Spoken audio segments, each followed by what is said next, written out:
Welcome to how to use Meet or Zoom effectively in remote learning. We are specifically going to talk about how to make an interactive slideshow. My goal in teaching you this is that you go from what we might have been feeling as a very stressed out situation, working way more than we have before, to a much calmer working from home environment.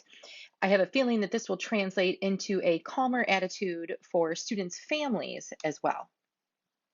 The first thing with a Google Meet or Zoom that's really important is that you need to have a plan.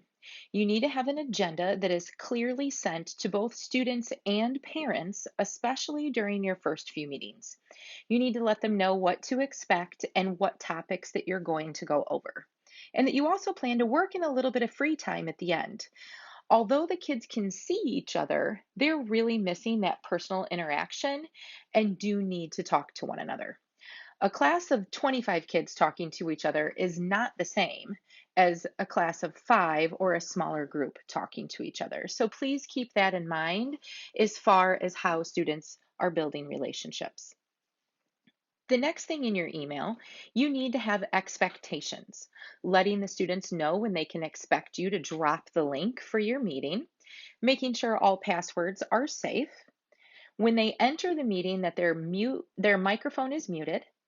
The chat is to be used for only school-related questions. They can use the hand emoji or raise their hand if they have questions and you'd like to call on them so that they can unmute their mic. And that the expectation is that they are engaged and listening to your lesson. Now, that might not mean that they're not eating breakfast or lunch or coloring at the same time, but that they have their eyes on you as the speaker and are ready to ask and answer questions. Finally, if you have a student or a group of students that are misbehaving, please know that you have the right to screenshot that chat.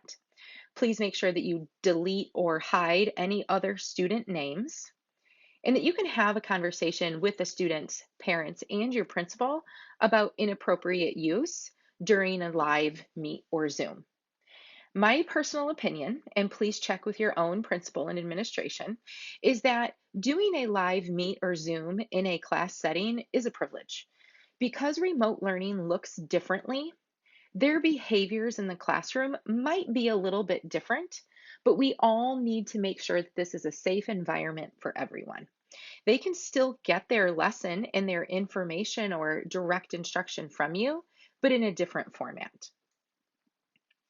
Next, if you're not comfortable doing Meet or Zooms, or you haven't even tried them yet, I highly encourage you to practice in a very low risk situation. Do one small activity.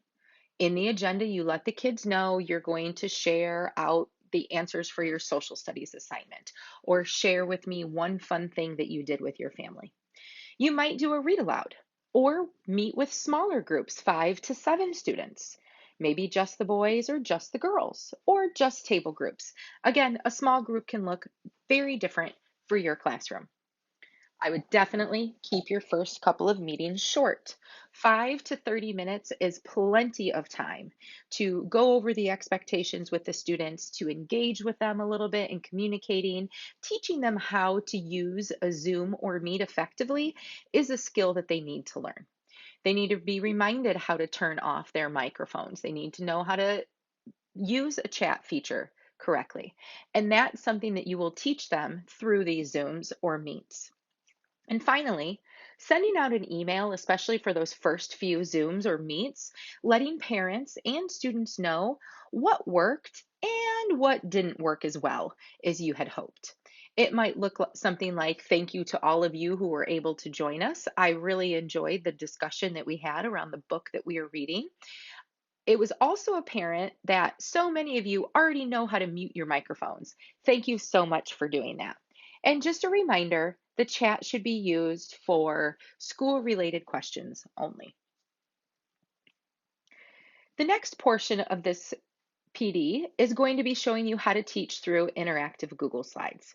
Now, I want to preface this before we go into anything that I want you to take one thing away from this that you could use. I'm going to be giving you a lot of information, And it might not be the way that you teach your students. It might not be some of the applications or websites that you're using, and all of that is okay. I want you to think, how can I create this for myself, my students, in a way that makes sense for us? And that is how you should look at this going forward. Next, this is the first start of my example lesson, waves and information. I have on here when the lessons will be live and at what time. I would include a link in here for them if it was a Google Meet. A Zoom I would send separately. I also have a note here that the students can work through these slides at their own pace. We do know that some working families or families that are working from home right now are not accessing their kids' homework until their workday has ended at about 1 or 2 o'clock in the afternoon. So some students aren't even attempting to do any schoolwork until much later in the day. I've also included to the right-hand side, and yes, I do see my typo, I have included a table of contents that as I build these lessons out, I will continue to add links in here. It might look like at the end of this that I have 80 interactive slides for the students that I've been building anywhere from 5 to 8 slides at a time. What's fantastic about this is for the following school year, I will have had all of this already done, which would be very useful to students who are absent or students that might be missing instruction or need a refresher. Waves lesson 1. I've added my learning targets that I have taken directly from the pacing guide so that the students and if parents are seeing this know exactly what I'm going to be teaching. I've included some images just to make it a little bit more fun for students. And I have their first task page, properties of a wave. I really want them to get thinking. What are waves? How do they travel? Could they give me examples? And then how am I going to get those examples from them? I would ask them to post either in Seesaw, Google Classroom, maybe even insert a photo for me in this actual slide deck that they would turn in when they're finished. For teachers who are doing this completely interactive and hands-free, you might want to include a video of yourself speaking to the students, asking them these questions and giving some examples. And you can embed that video right here into the slideshow. The next is the direction page. Each of these blue links is going to take the student somewhere different. This is exactly what I want them to do in this order. First, I want them to open this note taker. This note taker is actually just something that I had created for the students to keep track of their notes as they go through the different links that I've included for them. You could also upload a PDF or a worksheet that you have already been using in the past, something that is very familiar to you and your students. I just wanted to make sure that I had a digital way to keep track of their information so that they didn't feel like they needed to print anything out. They would go back to these notes and do the second activity, which would be to find materials of their choice around the house and make a wave. Can they show me that they know what a wave looks like? And I'm asking them to take a photo or a video and insert it for me. What did they notice about their wave? I want them to be thinking about waves. I have a brain pop video for them to go watch. It will directly link them right there. And then there's 3 Newsella articles for them to read. And a reminder to keep track on the note taker of what they've been learning. The next step is for them to actually show me what they know. I have linked here a WAVE worksheet for the students. And this WAVE worksheet lets me know, kind of in an assessment format, have they learned the key pieces, specifically around a vocabulary, and what a wave looks like that I wanted them to learn. It's taking just a moment for this to come up. Again, you don't need to create your own. If you have something that's already done and it does not violate copyright, you can import that right into your Google Drive. And finally, I'm clearly telling them this is where I want them to stop. This becomes very important as you add lesson upon lesson into this slide deck. Their last instructions, because they did have a lot to do today in those directions, is that they need to upload the note taker and the parts of a wave to either Seesaw or their classroom or wherever else I'm asking them to send it to me. It could even be via email. Now, as we build lessons, the next slide would be the beginning of sound waves lesson 2. And I would go through the same steps. What do I want them to learn about sound waves? What questions am I going to ask them? Any articles that I would like to link or videos, and then a performance task as well. Now, there's a whole lot more that you can do with an interactive slide deck than what I've just shown you.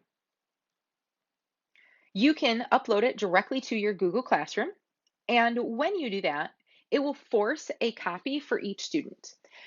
You saw when I was opening the Google Slides that it forced me to make a copy. This is automatically embedded into the Google Classroom when you upload your slides for your students. Now, if I was to finish this waves and information unit for these 4th grade students, it might have up to 5 lessons and maybe 80 slides by the time I was done. What I would do as these slide decks or slide presentations get longer and longer is that I would actually start hooking, or I would start linking 2 of them in. One slide deck that is the whole thing beginning to end, and the other one that is just the current lesson that I'm teaching.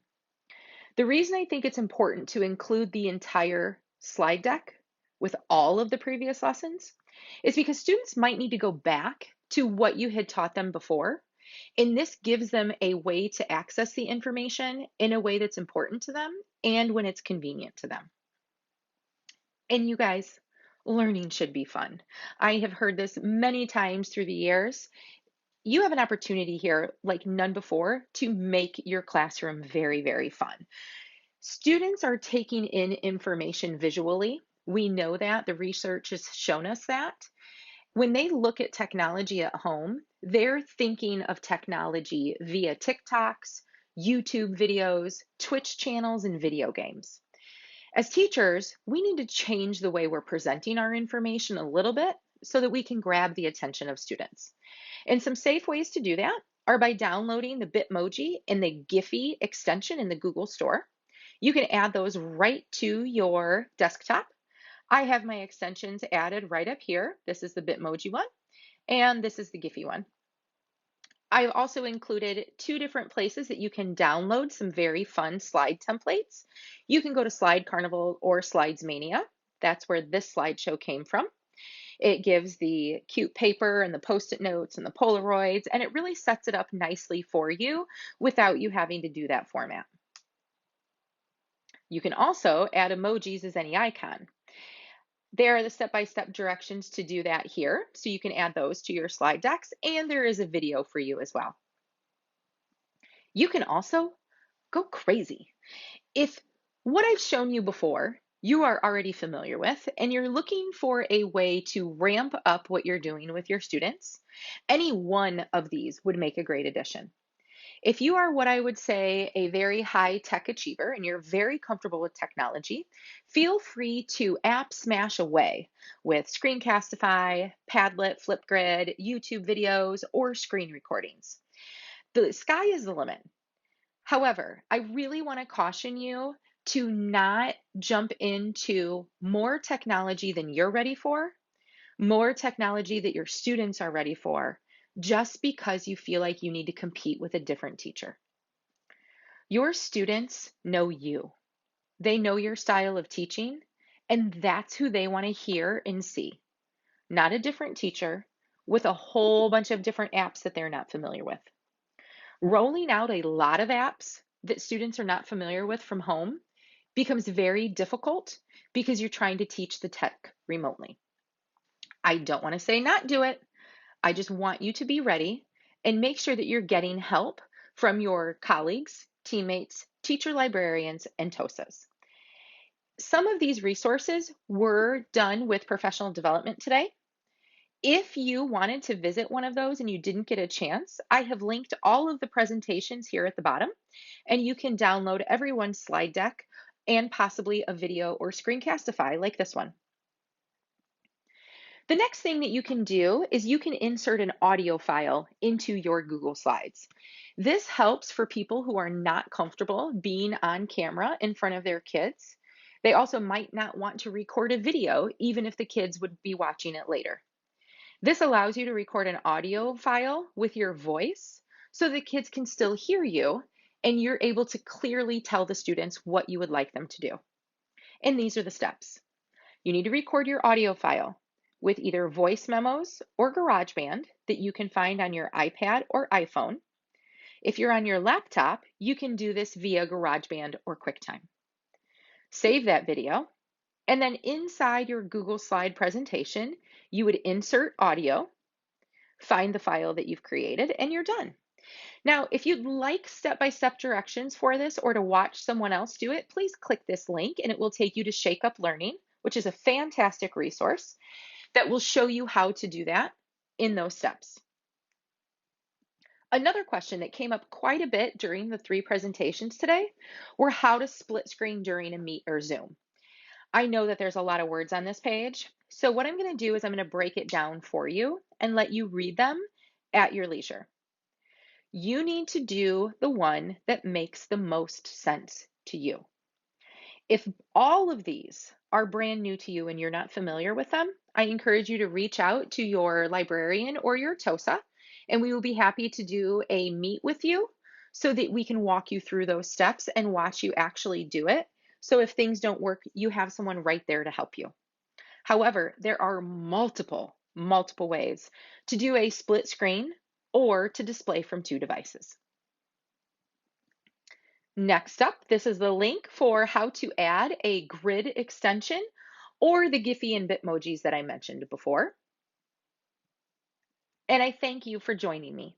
Whether you joined me live or you caught me on the replay, thank you very much. I appreciate it. And I hope you were able to walk away with one thing that you could implement immediately that makes you feel like you are more confident in your remote learning teaching. If you need me for anything, you can reach me at my email, mwadka@d181.org, and I will be happy to help you in any way that I can. Take care.